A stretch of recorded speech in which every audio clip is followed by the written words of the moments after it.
सर्वेभ्यो नमो नमः। कक्षा में उपस्थित सभी सदस्यों का आदर सहित अभिवादन एवं स्वागत भी। सभी सदस्य अपने अपने इष्ट देव का ध्यान करें। माता गायत्री के मंत्रों का एक बार उच्चारण अवश्य कर ले। साथ ही अपने प्रेरणा के स्रोत एवं अपने गुरुजनों को भी अंतर्मन से अभिवादन कर ले। हम लोगों के द्वारा नियमित रूप से बेसिक ज्योतिष पर आधारित कर्मकांड से संबंधित विषय वस्तुओं पर आधारित कक्षा आयोजित की जाती है। आज की कक्षा में हम लोग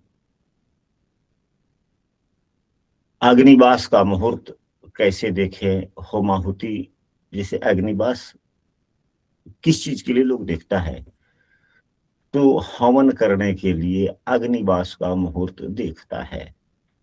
तो सबसे पहला नियम इसका यह होता है, लोग अधिकांशतः लोग पहले नियम को, जो जिनके पास में पूर्ण जानकारी नहीं है, कम जानकारी है, वह पहले नियम को छोड़ देते हैं। क्या करते हैं? पहले नियम को छोड़ देते हैं और दूसरे नियम को अपना लेते हैं। तो पहला नियम यह है कि आपको जिस रोज हवन करना है, जिस रोज हवन करना है, होम करना है, हवन करना हो, उस रोज देखे कि नक्षत्र कौन सा है, उस रोज नक्षत्र कौन सा है। जो नक्षत्र उस रोज हो, यानी कि हवन जिस रोज करना है उस रोज जो नक्षत्र हो, और वर्तमान समय में सूर्य देव जिस नक्षत्र में है उस नक्षत्र को देखें। अभी उदाहरण स्वरूप सूर्य देव किस नक्षत्र में है, तो अभी सूर्य देव आप पंचांग देखेंगे तो पाएंगे कि सूर्य देव का नक्षत्र श्रवण नक्षत्र में है। किस नक्षत्र में है? श्रवण। श्रवण नक्षत्र में है। सूर्य का नक्षत्र आज श्रवण है। लगभग सूर्यदेव एक नक्षत्र में 15 दिन रहते हैं और आज भरणी नक्षत्र है। आज नक्षत्र भरणी है, भरणी है, जो सुबह के 10, 11, 12 बजे तक के आसपास तक है, यानी कि सुबह के समय में है। उसके बाद में भरणी के बाद में कृतिका हो जाएगा। तो क्या सुबह में 10 से 11 बजे से पहले हवन करना है तो भरणी नक्षत्र को देखेंगे। अगर 11 बजे के बाद में करना है, 11, 12 बजे के आसपास में जब कृतिका नक्षत्र जब शुरू हो जाएगी तो देखेंगे, तो कृतिका नक्षत्र को लेंगे। तो श्रवण नक्षत्र कहां से? श्रवण नक्षत्र से यदि हम भरणी नक्षत्र तक गिनते हैं तो कितना आता है? श्रवण के बाद में कौन सा नक्षत्र होता है? धनिष्ठा। धनिष्ठा। तो धनिष्ठा से लेकर रेवती तक 5 नक्षत्र हो गए ना।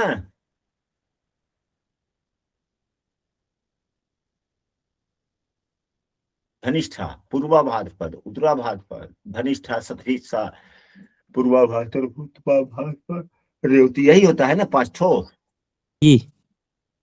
फिर उसके बाद में अश्विनी तब भरणी। तो श्रवण को भी गिन लेंगे, सूर्य जिस नक्षत्र में है उसको भी गिन लेंगे। तो रेवती तक कितने नक्षत्र हो गए? 6 नक्षत्र हुए। श्रवण से, श्रवण नक्षत्र से भरणी नक्षत्र तक गिनेंगे तो कितना हो जाएगा? श्रवण के बाद में होता है श्रवण, धनिष्ठा, शतभिषा, पूर्वा भाद्रपद, उत्तरा भाद्रपद, रेवती, अश्विनी तब भरणी। कितने नक्षत्र हुए? 6 गुरुदेव। 8। श्रवण से गिनिए ना। श्रवण 1, धनिष्ठा 2, शतभिषा 3, पूर्वा भाद्रपद 4, उत्तर भाद्रपद 5, रेवती 6, अश्विनी 7, भरणी 8 हो गया। 8। भरणी 8 हुआ तो कृतिका 9 हो जाएगा। कृतिका 9 हो जाएगा। यह पुनः समझ ले कि सूर्य जिस नक्षत्र में है, मतलब हमें हवन जिस रोज करना है उस नक्षत्र तक, सूर्य के नक्षत्र से हवन के नक्षत्र, दिन के नक्षत्र तक गिन लेना है। गिनती स्पष्ट हो गई कि क्या गिनना है?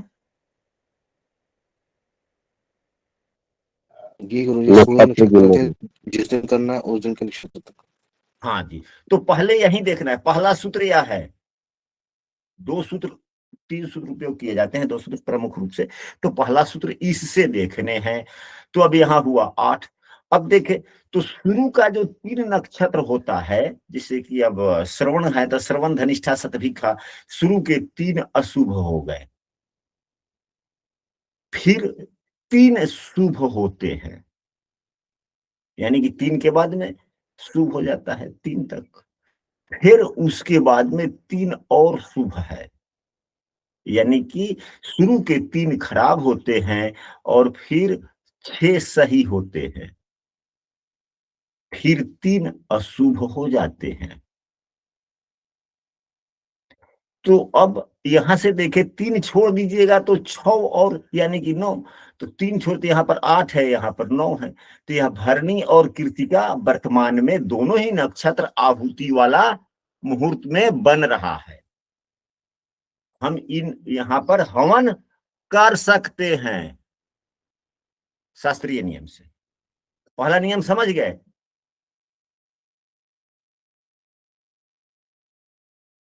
नहीं समझे? यानी कि 1 से लेके 3 तक गड़बड़ हो गया, फिर 4 से लेकर कहां तक, 9 तक शुभ हुआ, फिर 10 से लेकर 12 तक अशुभ हो गया, फिर उसके बाद में 13 से लेकर 15 तक यह शुभ हो गया,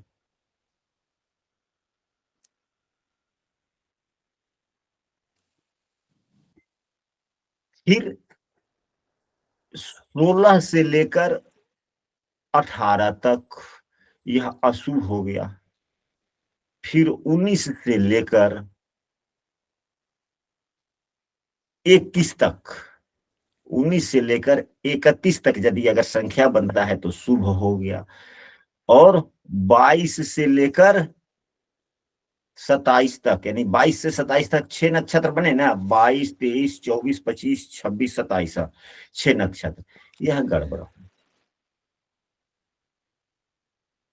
यह इसी को कहा जाता है ग्रहमुख आहुति। यह जो प्रथम होता है यह सूर्य का होता है, सूर्य पापग्रह है, इसलिए सूर्य का आहुति ठीक नहीं होता। यह 3 और 3 यहाँ पे जो 6 है, तो बुध एवं शुक्र का है, यह दोनों शुभग्रह है, ठीक है। बुध शुक्र के बाद में शनि का चक्र आता है, यह गड़बड़ है।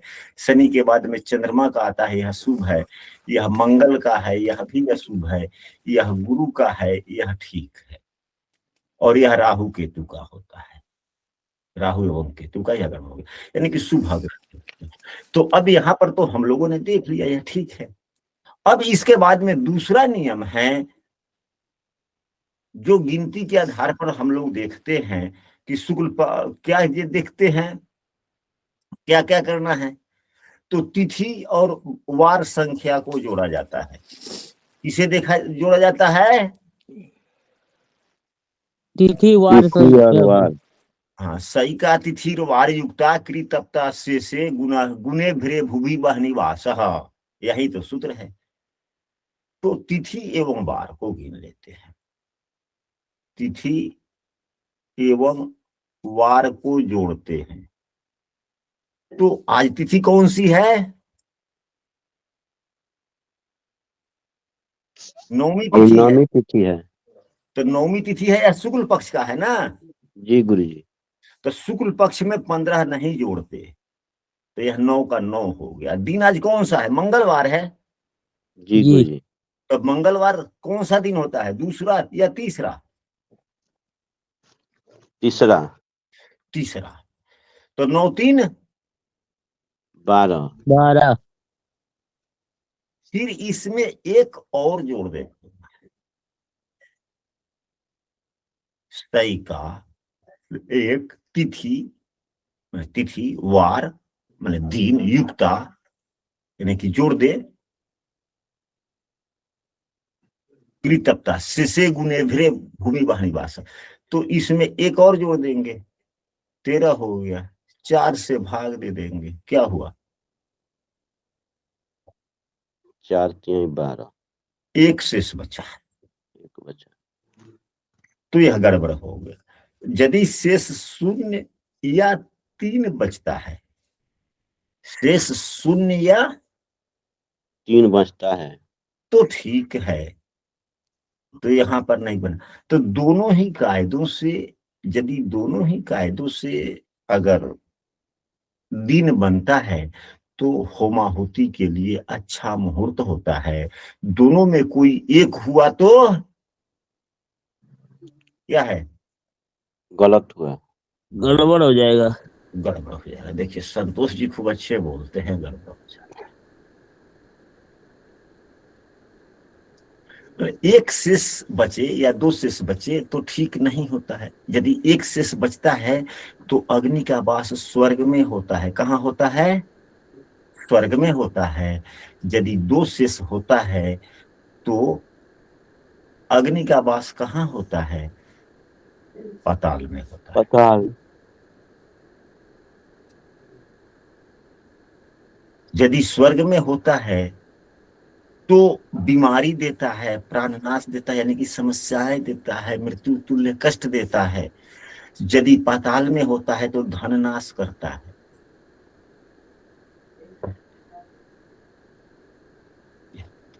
अब यहां पर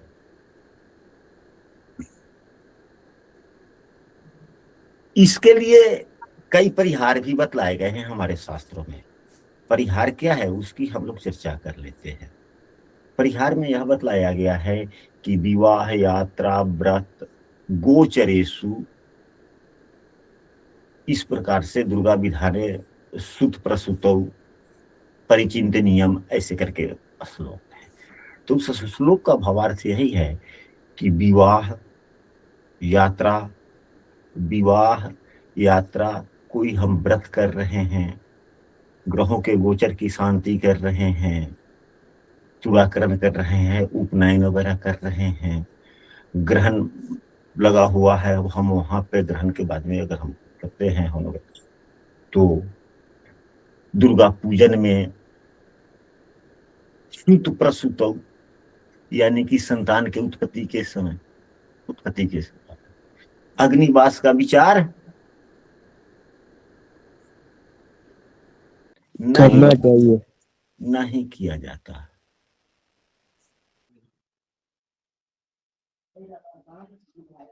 इसके बाद में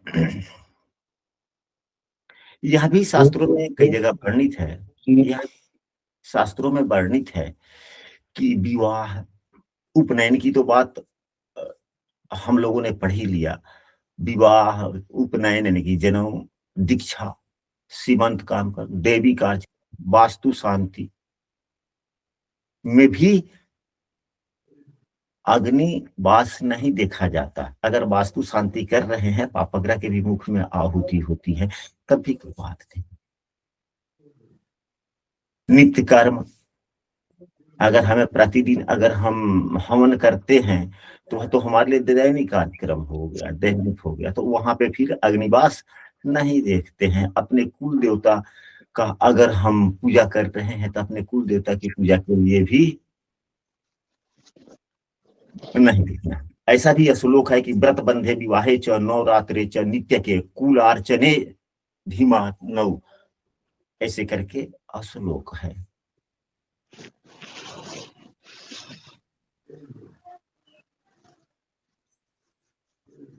गुरु जी प्रणाम। बोला जाए ग्रहादि के लिए भी अग्निवास की विचार करेंगे गुरु जी, की वार का विचार करेंगे ग्रहादि होम के लिए? अच्छा, हाँ, आपका प्रश्न अच्छा लगा हमें। ऐसे प्रश्न तो पूछे जाने चाहिए। विद्वानों की सभा में तो यही होती है। ऐसी बात नहीं है कि आपने नहीं पढ़ा होगा, आपने भी पढ़ा होगा, आपका स्मरण नहीं रहा इसलिए पूछ रहे हैं। तो इसके लिए लिखा गया है एक पुस्तक में तो ढेर सारे असंख्य श्लोक है। सभी श्लोकों को याद रखना क्या हम सब साधारण मनुष्यों के लिए संभव है? नहीं गुरुजी। नहीं है, लेकिन हमने पढ़ा है, स्पष्ट पढ़ा है। संस्कृत के दो चार शब्द बोल देते हैं जो हमें स्मरण में है। ग्रहणोदाह गंडान्ते तथा दुर्गोत्सवे अपि च तदा अग्निचक्रं नालोक्य, यानी कि ग्रहण के समय, गंडांत मूल शांति इत्यादि के लिए, ग्रहणोदाह यहाँ पे विवाह से ऐसी संबंध है, यानी कि ग्रहण के समय में, विवाह के समय में गंडांत के लिए मूल शांति हो, दुर्गा पूजा के उत्सव हो, अपिच तदा अग्नि चक्रं नालोक्य, उस समय अग्निवास का विचार नहीं करना चाहिए, परंतु ग्रह शांतौ विचारयेत, ग्रह शांतौ क्या रही है? तदा, मतलब कि ग्रहणो गंडान्ते तथा दुर्गोत्सवे अपि च तदा अग्नि चक्रम नालोक्य, यानी इस सभी चीजों में अग्नि चक्र की कोई जरूरत नहीं है। तथा जी, जी। ग्रह शांतौ विचारयेत, यह भी है, परंतु ग्रह शांति में अग्नि चक्र का विचार अवश्य करना चाहिए, ऐसा लिखा गया है। अब ग्रह शांति भी कितने प्रकार के होते हैं, जैसे कि गंडांत भी है तो वह भी तो मूल ही है, तो वह भी तो ग्रह से ही संबंधित है ना। गुरुजी ये भागवत के मुहूर्त में अग्निवास देखते हैं? भागवत तो प्रवचन हो गया ना, उपदेश हुआ ना। हाँ, जैसे भागवत की पूर्ण आहुति होनी है 8वें दिन, तो उसमें अग्निवास जरूरी होता है। अब कहने का मतलब यह है कि दीक्षा, भागवत क्या है? भागवत क्या है? दीक्षा देना, दीक्षा क्या होता है? उपदेश ही होता है तो ना। हाँ, उपदेश प्रवचन हो गया। हाँ जी, उपदेश प्रवचन। हाँ तो वही हुआ ना। तो फिर वहां पर तो अग्निवास के लिए बात नहीं की गई कि पापगरा के मुख में भी हो तो कोई बात नहीं, यानी कि अभी हमने कहा कि विवाह अपना माइक बंद करिए। तो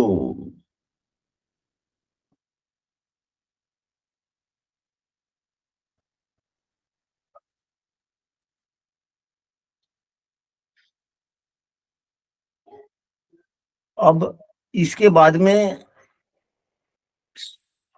हमने पुस्तक में पढ़ा कि शिव याग यज्ञ में अलग प्रकार से अग्नि का वास देखा जाता है।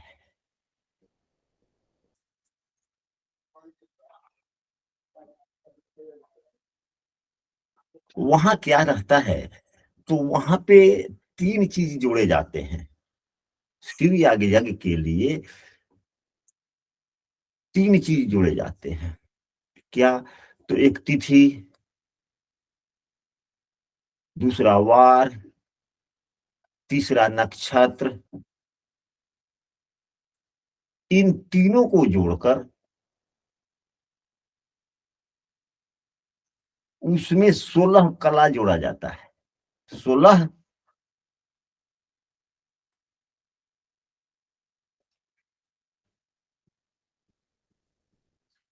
लेकिन कम से कम इस प्रकार से, लेकिन कम से कम हम लोगों ने जो पूर्व में पढ़ा या समझा, उसके लिए उस पर हम सबों को सदैव अमल करना चाहिए। रुद्र याग यज्ञ कोई कोई करता है, बड़े बड़े बहुत बहुत दिनों पर होता है, बहुत सामान्यतः दैनिक जीवन में इसका उपयोग हम लोगों के द्वारा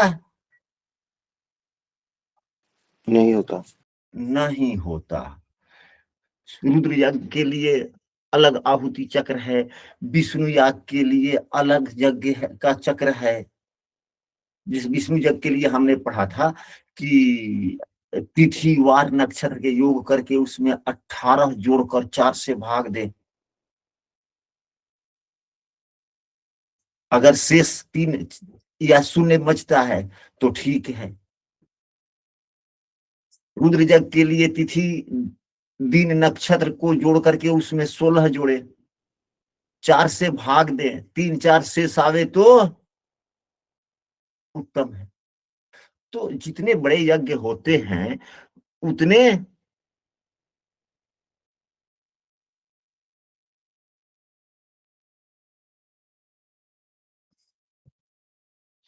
विशेष रूप से उसके मुहूर्त देखे जाते हैं।